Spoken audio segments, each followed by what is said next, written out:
The first fight on the pay-per-view card, a middleweight bout, Bo Nickal coming in at minus 1,025 against Tresean Gore, who's plus 1,025. I don't even think you can play that on BetOpenly. I don't think you can enter anything over minus or plus 1,000 because people probably just aren't going to fill it. So, yeah, you might want to ignore that. But over under 1.5 rounds, plus 180 for the over, minus 180 for the under. That you can play. 4-0 for Bo Nickal, second fight in the UFC. 4-2 for Tresean Gore. So a couple of guys who don't have a lot of pro experience. Fairly young, 27 years old for Bo Nickal, 29 years old for Tresean Gore. Tresean Gore, the Ultimate Fighter finalist who couldn't actually fight in the finals, but eventually did face Brian Battle and lost by decision. That was his UFC debut. Loses his next fight against Cody Brundage and gets knocked out in the first round, a loss that ages very poorly. But then comes back and in October and gets that nasty high elbow guillotine on Josh Fremd on the fence. Damn near popped his head off. And he's coming in here against Bo Nickal, a guy who we all know the wrestling pedigree. And he's probably going to want to take Tresean Gore down. But Tresean Gore, pretty strong dude. And he's got some power in the kicks, power in the hands. You giving him a shot? I want to really bad because of these odds, man. I mean, that's a lot of money if you hit Tresean Gore. Bo Nickal being over minus 1,000 again. I mean, it's every fight now. I mean, at what point are odds makers in these books going to start respecting a UFC caliber opponent like Tresean Gore for this instance?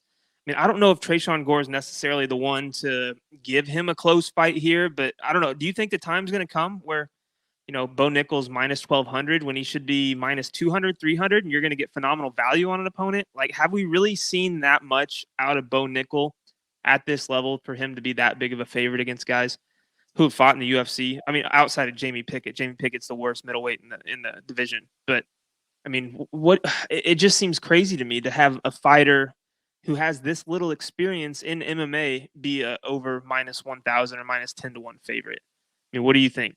Do you think there's a time to fade him coming up? Yeah, I mean, there will be a time for sure. I mean, minus 1,000 is tough because like you don't know anything about a stand up. Like, right, if the stand up like we saw with Raul Rosas Jr. Like the ground game failed him.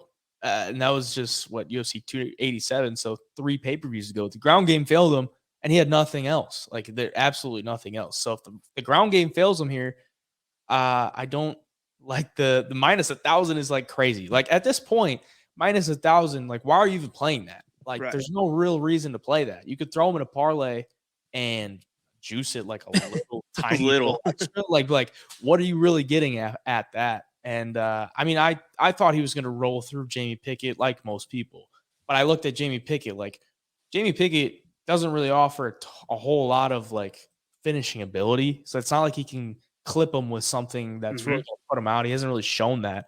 But Tresean Gore has like he's pretty built dude, and if he does clip him with something, like, has Bo Nickal been hit that hard ever, like, in his life? Like, he's a wrestler. He's not getting hit. And I'm sure he trains pretty hard, but you're not getting full-fledged, like, big shots to you. I don't think he's taken something like that. And we saw him try to throw that kick against Jamie Pickett in his first fight. I'm like, oh God, like, I don't know if we can get behind this, but yeah, I mean, it's like, why even play Bo Nickal? Yeah. And another thing with Bo, like, what happens when an opponent who is, good or, better than he's seen in the past, what happens when they start letting their hands go and not worrying about the takedown so much? Or what happens when it goes into round 2 and Bo's takedowns aren't as explosive, and so the other guy can start letting his hands go a little bit more? Because that's been it so far. You see these guys get in there with Bo, and, they're just waiting on a takedown. They're not throwing any offense. They're just trying to, stuff a shot from Bo. Because if he does get you to the ground, he's obviously good enough to where he's either going to control you, or if you're not good on the ground, he's going to find a submission. He does have some impressive submissions on his record, but against who? That's the thing, man. If Tresean Gore can stuff that first takedown, this is going to get pretty interesting, in my opinion. I mean, I know Bo obviously collegiate wrestler at the highest level, Penn State. His cardio is probably great, but I mean, there's other factors that go into just being in shape and having good cardio. Like what happens when you have that adrenaline dump and you're in front of all of these fans and all of a sudden the fight's not quite going your way and you've never been in that situation, not even in the amateurs, the regional scene, Dana White's Contender Series, like you have never faced adversity. I just want to see what happens when a little bit of adversity comes towards Bo Nickal in a fight. I think that's going to tell us a lot more about him. And I don't know if Tresean Gore is that guy to make that happen, but I mean, he's been in there with Brian Battle, Cody Brundage, Josh Friend. Not the greatest competition, but definitely not the worst either. So it's going to be interesting, man. I don't know. I think this line is whack. Minus 1,200 is just crazy for any fighter, in my opinion.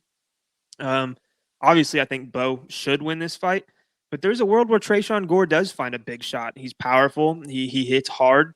And, if he goes in there with nothing to lose, I mean, these guys don't have anything to lose. They're supposed to lose these fights to Bo. They're kind of being set up. So if he goes out there and lands a big shot and puts everything into it, like, I don't know, man. I got a weird feeling about this one. Yeah. And like watching his last fight against Jamie Pickett, like he went 1 for 4 on takedowns. And the one that he got, he had to like kind of knee him in the nuts, like to get it. Yeah. I mean, I love Bo Nickal. No, don't get me wrong, but he's minus 1,000. And you also look at something in recent UFC history. You look at like Arman Sarukian, minus 1,000, goes out there, who has a ton of UFC experience at the highest level, minus 1,000, goes out there and destroys Joaquin Silva for the first round, and then comes out in the second round and decides he wants to show off his hands and then gets clipped, and then does go out and finish him in the third round. But who is to say Bo Nickal might be like, I want to show off my hands today and just like try to show everybody that I'm more than a wrestler. Like, who's to say he doesn't do that? He could definitely do that.